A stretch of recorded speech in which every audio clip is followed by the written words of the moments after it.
Here's the one thing tonight. The community organizer-in-chief is transforming America.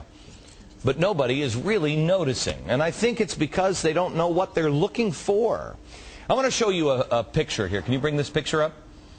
I want you to look at this picture and then tell me what is changing in this picture. This is from the University of South Dakota Department of Psychology, their website. This is a test based on a scientific theory called change blindness. It's a theory that I think might help explain what's happening in our country right now. I actually found this picture in this website. I was doing some research this weekend, and I brought it down to about 10 different people that were at my house. And, oh yeah, I'm usually on psychology websites. I do a lot of self-checking. Anyway, in visual perception, change blindness is a phenomenon that occurs when a person is viewing a visual scene and apparently fails to detect large changes in that scene because there's a lot of things going on in the scene. You see it? You know what it is yet? Show the other picture, please. Now could you just do me a favor and highlight the change, what's missing? Underneath that wing, show me the first picture again. Underneath that wing was a giant jet engine. It was flashing before your eyes, and only about 2 out of the 10 people in my house got it. And once you know what it is so unbelievably obvious that you, I mean, can you put back on the screen the 2 going back and forth again? Try to look at these pictures going back and forth, and, I mean, there's no way you can't see the engine missing. Well, this is what's happening in America. All right, the system is being overwhelmed. We are rushing massive programs and policies at an astounding rate. And we're failing to see, because we're looking at all the other things that are happening in that scene, we're failing to see the engine being removed from the plane. Because Obama is using something called, honest to God, change blindness. He's doing all of this, even though he said this in 2004. You rush these budgets that are a foot high, and nobody has any idea what's in them, and nobody's read them. 14 pounds it was. Yeah, and it gets rushed through without any clear deliberation or debate. Then these kinds of things happen. And I think that this is, in some ways, what happened to the Patriot Act. I mean, you remember there was no real debate about that. It was so quick after 9/11 that it was introduced that people felt very intimidated by the administration. People felt intimidated. Wow, that sounds familiar. But now in 2009, it's totally cool to jam through $787 billion stimulus bill, a massive expansion of children's health care, a cap-and-trade energy bill that nobody really debates, and oh yeah, a complete overhaul of the entire health care industry in 6 months. All while the president is filling America's scenes with these huge 1,000-page bills, czars that are actual communists, and he gets cover from friends like House Judiciary Chairman John Conyers, who's actually had the audacity to say this with a straight face. I love these members that get up and say, read the bill. What good is reading the bill if it's 1,000 pages and you don't have 2 days and 2 lawyers to find out what it means after you read the bill? So it's logical to him then to say, oh, well, the logical thing to do is to just sign away.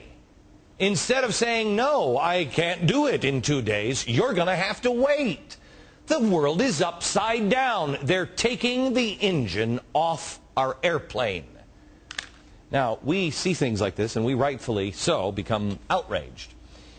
And, you know, I know it's crazy to ask, you know, our elected officials to read bills before they vote on them or actually listen to us and not continually assault us. And so we call them up and nothing happens. And I think that's what they want us to focus on.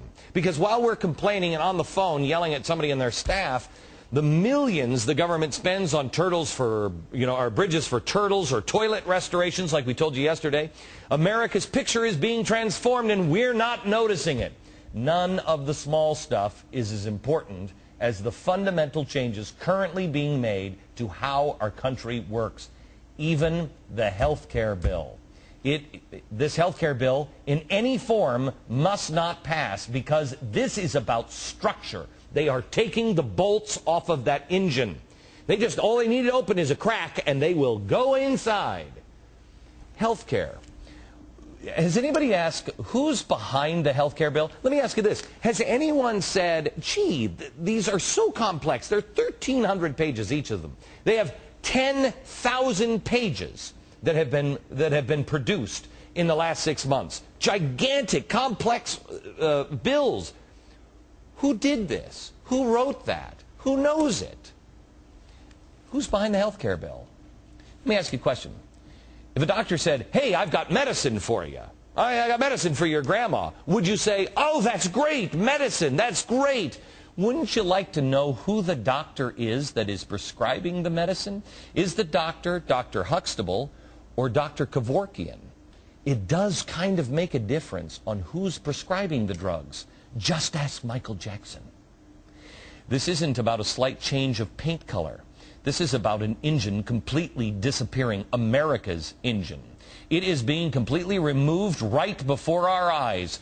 America, we once had this crazy concept of elected officials doing things for the people, but now it seems our elected officials are busy doing things to the people for the puppets, or as puppets, for the people, you know, who are really the powerful ones, the global corporations, the unions like SEIU, community organizations like ACORN.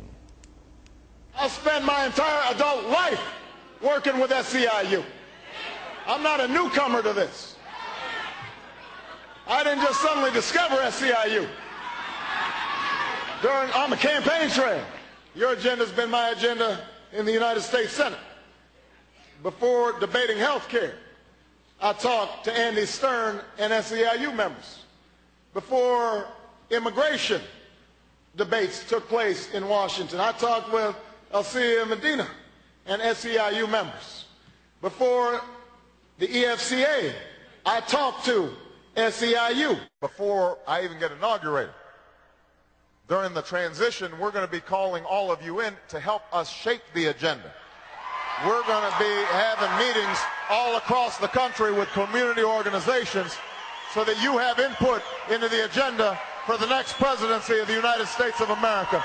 I want to ask you this question, America. Do you think those meetings went like the town hall meetings where all the questions are staged and he's just, you know, laying out his plan for everybody? Or is he actually meeting in the White House? Is he meeting with the average people in the White House? Who's in charge of this? I'm just asking America, will you start to ask the officials the tough questions and hold their feet to the fire? The tough question is, who's actually running this country? Is it the all-knowing Messiah, Barack Obama, or is he just handing things over to special interest groups like SEIU and ACORN, pushing their agenda? By the way, those two organizations are inseparable. I want to make this warning to you. Once you see the pictures of the plane, once I pointed out that the engine was missing, you couldn't see it any other way. Let me tell you something. Once you see the picture of what they're really doing, you will not be able to see it any other way. You won't believe that you've been looking at this picture for so long and you completely missed something so huge.